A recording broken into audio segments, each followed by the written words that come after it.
और चलिए अब आगे बढ़ते हैं। पोप फ्रांसिस का आज अंतिम संस्कार होगा। वेटिकन के सेंट पीटर स्क्वायर में अंतिम संस्कार होगा। राजकीय शोक में झुका रहेगा राष्ट्र ध्वज। ट्रंप, जेलेंस्की समेत कई राष्ट्र अध्यक्ष भी शामिल होने वाले हैं। राष्ट्रपति मुर्मू भी अंतिम संस्कार में शामिल होंगी। तो साधारण जीवन से पोप बनने तक का जो उनका सफर रहा है उसके बारे में एक बार फिर से आपको जानना चाहिए। 1936 में अर्जेंटीना में उनका जन्म हुआ। इतालवी अप्रवासी समुदाय से ताल्लुक रखते थे। केमिकल इंजीनियर बनना चाहते थे और कुछ वक्त फूड इंडस्ट्री में काम किया। 1958 में जेसुइट नव परिवर्तन में शामिल हुए। 1958 से धार्मिक शिक्षा शुरू हुई। 1969 में बतौर पादरी नियुक्त हुए और उसके बाद 2013 को पोप के रूप में उन्होंने दरअसल पद ग्रहण किया। हालांकि कल आपने एक तस्वीर वो भी देखी जब राष्ट्रपति द्रौपदी मुर्मू कैथोलिक ईसाई धर्मगुरु पोप फ्रांसिस के फ्यूनरल में शामिल होने के लिए वेटिकन पहुंची और वहां पर पहुंचकर राष्ट्रपति ने सेंट पीटर्स बेसिलिका में पोप के शव को श्रद्धांजलि दी। हालांकि राष्ट्रपति द्रौपदी मुर्मू के साथ अल्पसंख्यक मंत्री किरेन रिजिजू, राज्य मंत्री जॉर्ज कुरियन और गोवा विधानसभा के उपाध्यक्ष जोशुआ डिसूजा भी गए हैं। इससे पहले आपको याद होगा पोप का 21 अप्रैल को 88 साल की उम्र में स्ट्रोक और हार्ट फेलियर से निधन हुआ था। उनके पार्थिव शरीर को अंतिम दर्शन के लिए सेंट पीटर्स बेसिलिका में रखा गया है और कल अंतिम दर्शन का आखिरी दिन रहा।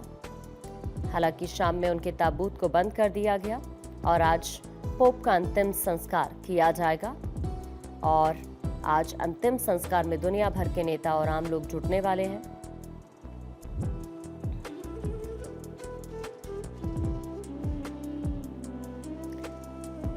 तो देखिए, राष्ट्रपति द्रौपदी मुर्मू जो श्रद्धांजलि देने के लिए पहुंचे और पोप का जो आखिरी संदेश रहा उसमें वो कहते हैं कि जिम्मेदारी वाले पदों पर बैठे लोग डर के आगे ना झुकें, जरूरतमंदों की मदद के लिए आगे बढ़ें, शांति के हथियार का इस्तेमाल करें। शांति के हथियार भविष्य का निर्माण करते हैं। दूसरों के विचारों के सम्मान बिना शांति नहीं है। ये आखिरी संदेश था पोप का। हालांकि सांता मारिया के पास दफनाया जाएगा आज।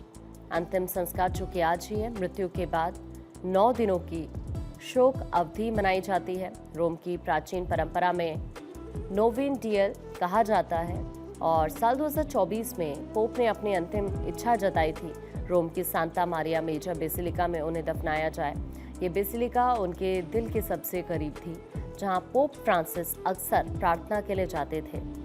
हालांकि अब बहुत सारे सवाल है कि अब अगला पोप कौन होगा और कई सारे नाम भी इसमें आगे हैं।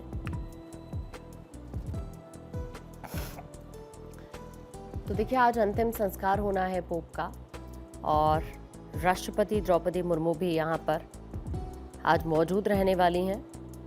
एक बार फिर से कल भी हालांकि उन्होंने श्रद्धांजलि दी और आपको ये भी बता दें कि आज राजकीय शोक में राष्ट्रीय ध्वज भी झुका रहने वाला है और जो सभी सरकारी इमारतें हैं वहाँ पर तिरंगा झंडा आधा झुका दिया गया है। इससे पहले राजकीय शोक के दौरान ही जब पोप के निधन की खबर आई और आज सभी जो सांस्कृतिक कार्यक्रम है या फिर जो तमाम सरकारी कार्यक्रम है उनको भी टाल दिया गया है,